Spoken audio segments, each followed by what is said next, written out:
Hi, it's Melissa Vining here, and welcome to my first ever video for the Scrappery. I was so excited to make the creative team, and I'm really looking forward to sharing some process videos with you every Tuesday during my term. So I am from New Zealand, and I live in Queenstown in the South Island, and I'm married, and I have 4 children.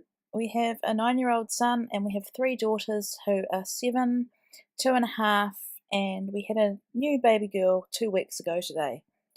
So I'm really excited to be working with the Lilly kit, and it features Coco from the Lilly Studios Make-A-Wish collection, which is a birthday themed collection, but it can work with a wide range of themes, and I don't think it has to be limited to just birthday photos.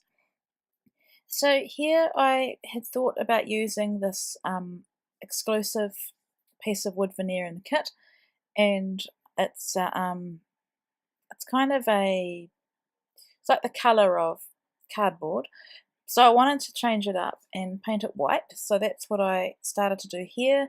Just put a first layer of paint down, and then my intention was to layer it a few more coats until I got the colour of white that I wanted, but in the end I don't end up using it. So I'm scrapping an older photo of my now 2.5-year-old Brielle, and in this photo she was 10 months old, and I just love that she's sitting there reading a book. Well, not really reading, looking at the pictures. And so I've had this photo for a while. Obviously she's 2.5, and I just really wanted to scrap it, and I thought the colours in the photo match perfectly with the colours in this beautiful kit. So I've cut that watercolour pink toned paper, and this is probably one of my go-to designs, is to really feature a piece of paper and build my layout around it. So I love this floral, and I decided to fussy cut some of the floral pieces out. When I first started this layout, I thought about just using the main kit and making a layout, limiting myself to the goodies in the kit, but I love embellishing, and I couldn't resist pulling some items from the BPK, the Bits and Pieces kit, as well. So at this point I still thought that I was just going to use the main kit, but you'll see as the video goes on that I changed my mind. So I trimmed down, this was originally 7 inches wide, but it was too much, and so I trimmed it down a bit more, and I wanted to feature another piece of paper as well, and I just used my scallop border punch just to trim scallops in the border of that polka dot. And I like the way it just provides some interest and just breaks up the straight lines onto the white piece of cardstock. So when it comes to adhesive, I use a mixture of double-sided tape and Tombow, which is my favourite liquid adhesive. It depends really on what I'm wanting to achieve. I knew that I wanted to machine stitch the seam line between the 2 pieces of paper, so I haven't used much adhesive at all. And here I love to have a white border. I usually cut this out of my videos, but this is my first video, so I just thought I'd show you that if you print your photos without a white border, it's really simple just to add a cardstock border.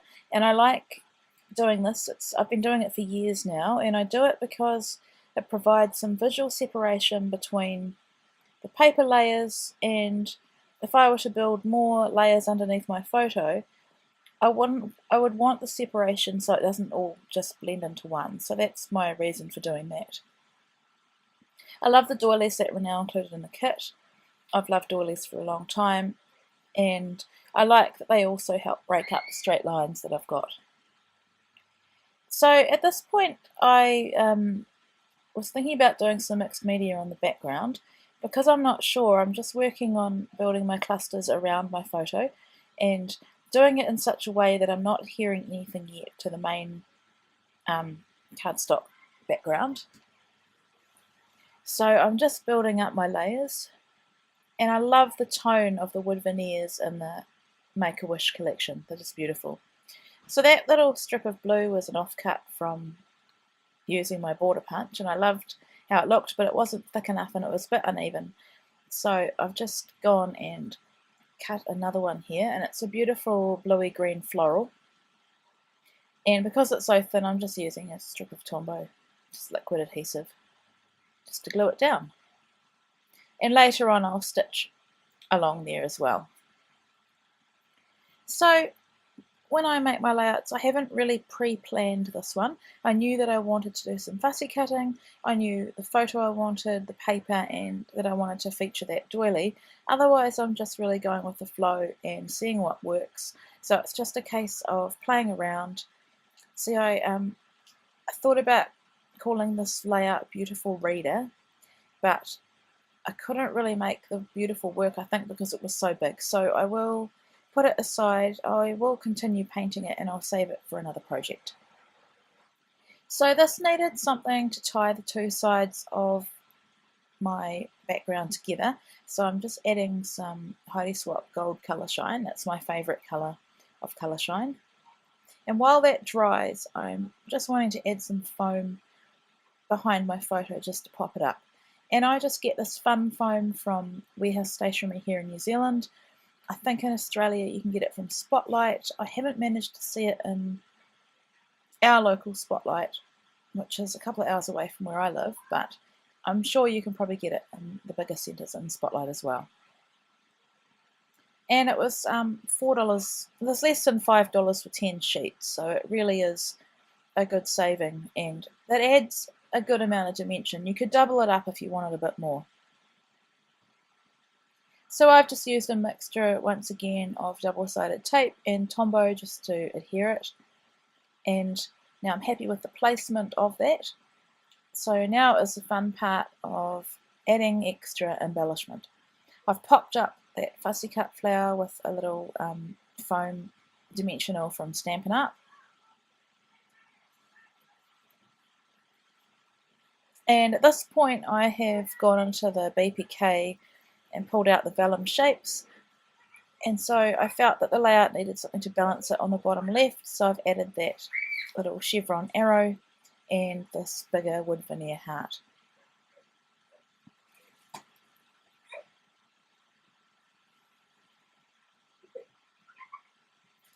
So that little wood veneer says "Love this," and I thought it was perfect, just to point towards the book that she's reading.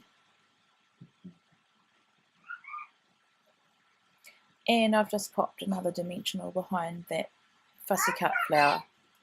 If you can hear that noise in the background, my kids are having a water fight. It's after school, and they've just started really getting into playing outside now that it's so warm here in Queenstown. So these are the glittery enamel dots that come in the BPK, and I'm just using the gold ones. And then I am using, actually no, sorry, I will add them soon. Those were the Pink Fresh Studio puffy sequins, which are really, really cute. So that is a chipboard banner that says fun, and that just comes off the chipboard sheet in the main kit. That one there. And I love these little blue photo corners, and I thought they were the perfect finishing touch to just frame my photo.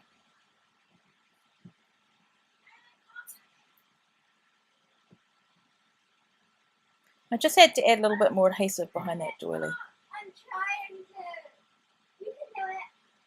Sorry, my daughter is literally right outside the window right now.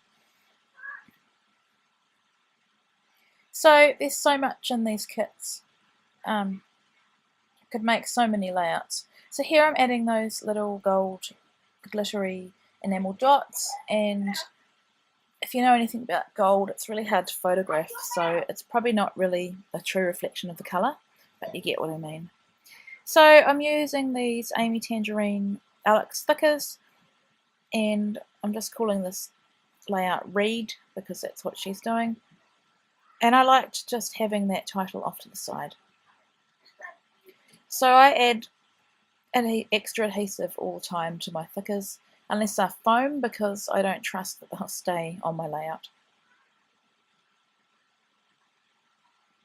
And now I'm just adding my journaling, and I'm just writing about how I love that she's discovered books early on, and that I hope that her love for books will continue as she gets older. I always journal on my layouts, unless it's a title page for an album I just think it's really important to record the story behind the photo. So the final touch is to add some of these flowers, and I've just cut them off the stems and I'm adhering them with some Tombow. I think they may need a glue dot. I've noticed that one's fallen off since I've made this, so I need to go back and do that. So thank you so much for watching. I hope that you will watch every Tuesday and I'll have a new video for you, and I have some close-ups to follow at the end of this video. Thank you so much, and I'll see you next week.